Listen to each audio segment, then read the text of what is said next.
Orangizda otga qiziqadigan insonlar bo'lsa, bugungi mening xalqim loyihasining soni sizlarga albatta qiziqarli bo'ladi deb o'ylayman. Biz hozir Jizzax viloyati Sharof Rashidov tumani Rabot mahallasidamiz. Alisher aka xonadonidamiz va ular juda ham bir qiziqarli biznes turi bilan shug'ullanar ekanlar. Alisher aka o'zlarining xonadonida oilaviy ravishda mana shunaqa egar yasash bilan, otlarga egar yasash bilan shug'ullanishar ekan va biz hozir Alisher akaning o'zlaridan bu biznes turini, biznesni qanday boshlaganliklari va hozirgi faoliyati va albatta eng muhim bo'lgan daromad haqida so'raymiz. Ketdik.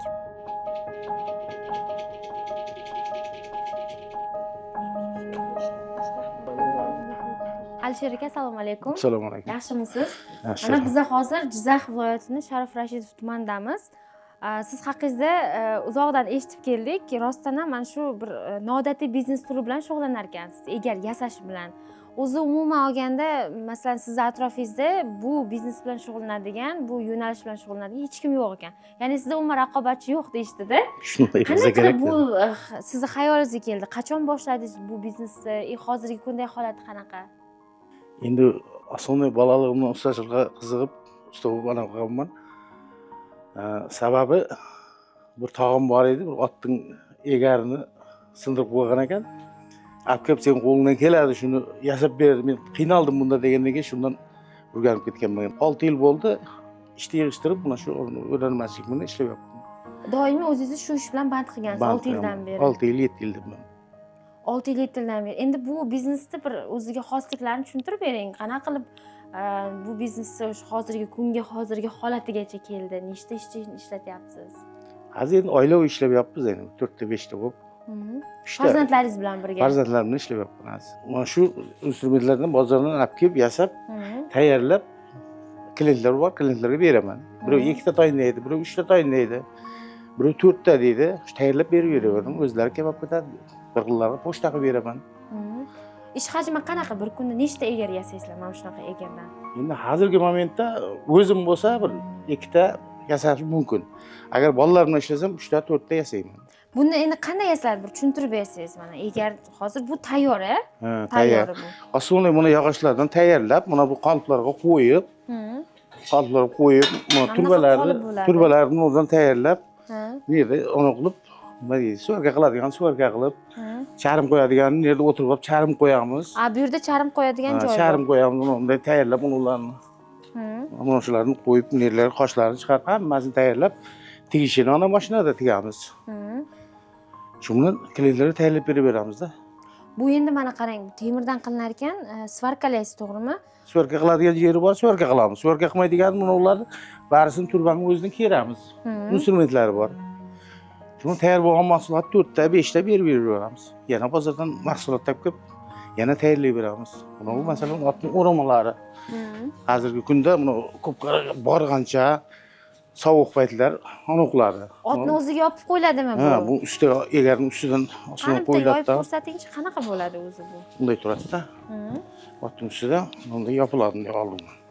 Otning ustiga sovuq kunlari yopiladi. Yopilib, bozorga nima deydi, ko'pkari borgancha sovutayotgan vaqtlar yoponoqlarda, chaponi-da xullas. Choponi bu. Bu egari, buni tagidan qo'yiladigan. Buni birinchi qo'yiladigan teriligi bu. Terilik deyiladimi bu? Buni terilik deb endi nom qo'yib olganmiz o'zimiz. Oson bo'lish uchun terilik, jobu deymiz, egar deymiz, o'rama deymiz. Shapkasi. Mana shuni ham o'zingiz tayyorlaysizmi? O'zimiz tayyorlaymiz, tigilib. Alisher aka, sizni bu yerda raqobatchilaringiz yo'q ekanda? Nimaga bu biznes qiyinmi? Bu ish qilish qiyinmi? Hamma ham qila olmaydimi? Endi bilmayman, endi kimga qiziqishiga bog'liq endi bu. Ish hajmi qanaqa sizda? Bir kunda nechta shunaqa egardan yasab bera olasiz?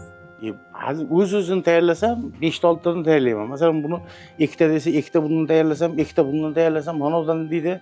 Klientlar masalan, birov 5 ta ber deydi, birov 4 ta ber deydi. Shuna navbatidan tayyorlab berib beraman. Shanbagacha yo jumagacha tayyorlab beraman deb aytaman. Demak, bir haftaning ichida 4 ta 5 tani yasab bera olasiz. Bir haftaning ichida nima yasab beramiz? Sizda hozir xaridorlaringiz kimlar? Chavandozlar olib ketadi, yana kimlar bormi? Bozorda yuradigan kommersantlar bor-da. Shular olib ketadi. Baxmalga boradigan oladi. Dashtabodga boradigani, Xorijning bozoriga boradigani, o'zimizning shahar bozorlariga boradiganda barisi olib ketadi. Hozir mana shu bitta egarda o'rtacha narxi qancha? Qanaqa farqlanadi narxlari? Qanaqa ko'tarilib yoki pasayishi mumkin? Endi masalan olgan mahsulotimdan o'qlamandan 5 so'm qo'yib, ular ma'qul bo'ladi desa, oladi. Bo'lmaydi desa, ko'tarmaydi desa, sotib tushiramiz shunday. Qancha bo'ladi? Mana shu tayyor egar, to'g'rimi? Mana shu tayyor egar. Buni masalan 400 mingdan beryapti. 400 mingdan. Buni 220 mingdan, buni 150 mingdan beryapti. Demak, katta kichikligiga, keyin ishlatilgan materialiga qarab bo'ladi. Materialga bog'liq. Hozir endi egardan tashqari mana bunaqa qalpoqlar ham tayyorlaysiz. Bular endi qanchadan bo'ladi? Bular endi 70 mingdan beryapti. 70 mingdan berasiz. Yana mana bu terimlik dedingizmi? Terilik. Terilik. Bu egar ustiga qo'yiladi. Yo'q, eng tagidan qo'yiladi. Eng tagiga qo'yiladi. 30 mingdan beryapmiz buni. 30 mingdan. Demak, egar, qalpoq va mana bunaqa terilik yana qanaqa maqsad? O'rama, ya'ni choponi bo'ladi. Choponi, ana tashqarida ana boya boshqalar bor. O'zi sezoni buni navbatidan kelaveradi. Shunga qarab tayyorlayveramiz. Bu qancha bo'ladi? Buni narxi qancha? Buni 200 mingdan beryapmiz. 200 mingdan. Yana bormi endi? Mana shu 4 xil mahsulotda 3 xil mahsulot 4 xil ekan. Mana bu ham bor ekan. Bu nima endi?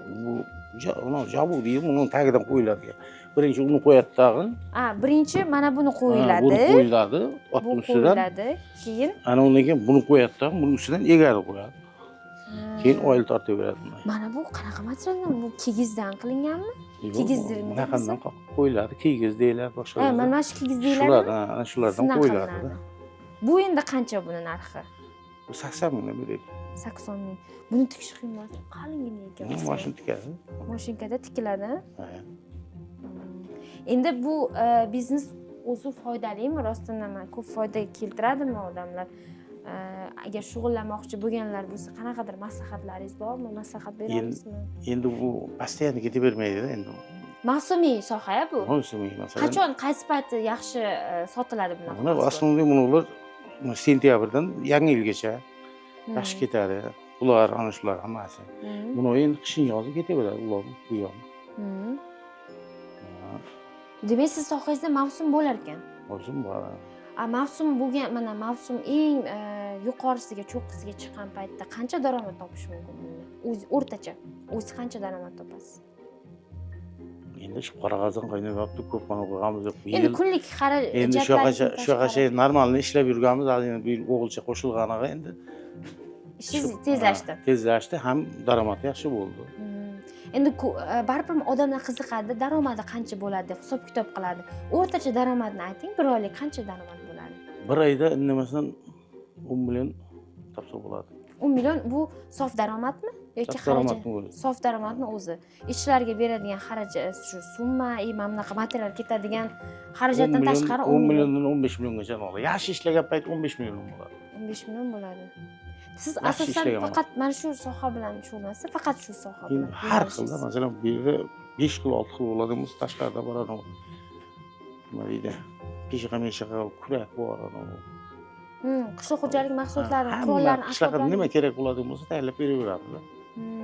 Mana hozir tashqarida shu otlarni ko'rdimda, ularni ham o'zingiz yasaysizmi? Noldan boshlab? O'zim yasab, endi to'ylarga beryapman prokatga. Sunnat to'ylar bo'ladi. Sunnat to'ylarga to'yxona jivoyatni kirgizmaydi-ku. Shuning uchun buni 400 mingdan borib kelyapmiz. Demak, bu ham bitta biznes reja, biznes usulida. 350 ming, 450 ming shu kelishgan narxda. Aytgan soatiga boramiz, 20 bir aylantiradidan yana chiqarib beradi, yana olib kelaveramiz. Alisher aka, mana bu biznesni boshlamoqchi bo'lganlarga bir qanaqadir maslahat bera olasizmi? Shu bizani ko'rayotgan odamlar bor, balkim ular ham shu mana shunaqa yo'nalish temirchilik bilan shug'ullanayotgan bo'lishi mumkin. Shu sohani ham balkim o'ylayotgan. Endi har qanday mehnat qilsangiz, nima deydi, daromadning foydasini ko'rasiz. Qilsa bo'ladi hammasini. Hech kim tug'ma-talanta bo'lmagan. Harakat qilib, o'rganib, ko'rib. Masalan, men bularni barisini bittasini buzganman tag'in, bozorda ko'rib.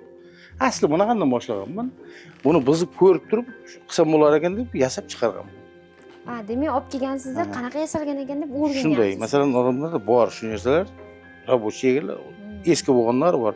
Shuni buzib turib, shunday qarab chiqarsa bo'ladi. Hozir endi bozorda talab qanaqa? Qanaqa bir nima deydi? Bozorda talab yaxshi hozir. Ot masalasi bo'yicha yaxshi.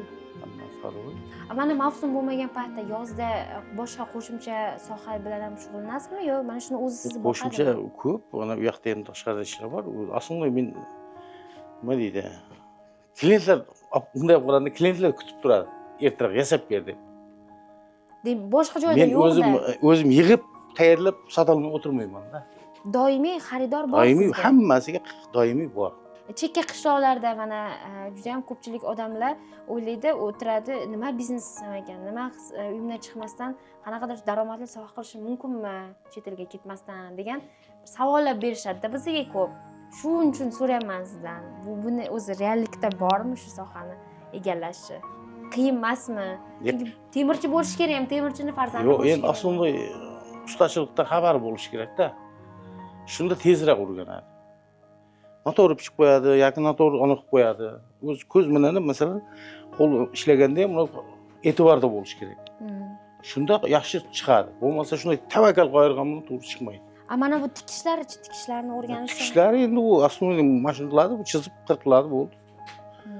Bu ham qiyin emas, masalan o'lchab qilaveradi. Birinchi qilib oladi-da, keyin masalan qalblar qilib qo'yganmiz. Shularni bemalol chizib olib turib, boyoqdan ketaveradi. Agar sizni shu yo'nalishingizni o'rganmoqchi bo'lib, sizga murojaat qilishsa, o'rgatasizmi ularga? O'rgatamiz. Rahmat Alisher aka, juda ham qiziqarli suhbat bo'ldi. Nasib bo'lsa, shu intervyudan keyin ko'pchilik odam qiziqib siz oldingizga keladi degan umiddamiz. Rahmat sizga.